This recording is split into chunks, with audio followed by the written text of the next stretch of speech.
बिस्मिल्लाहिर्रहमानिर्रहीम। अस्सलामुअलैकुम। क्या हाल है दोस्तों, ठीक हो? वालो खैरियत है? अच्छा दोस्तों, एक नई दुकान बनी है इत्थे बनी स्टाफ ते गोश्त वाली मुर्गी ने गोश्त वाली।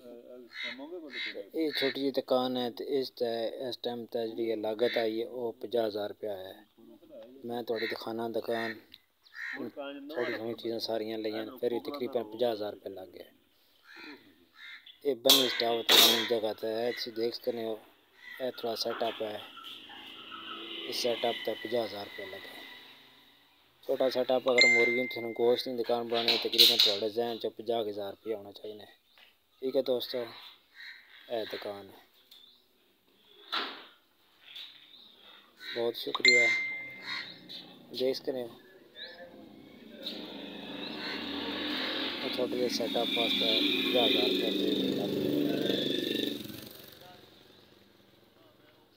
बहुत शुक्रिया। अल्लाह।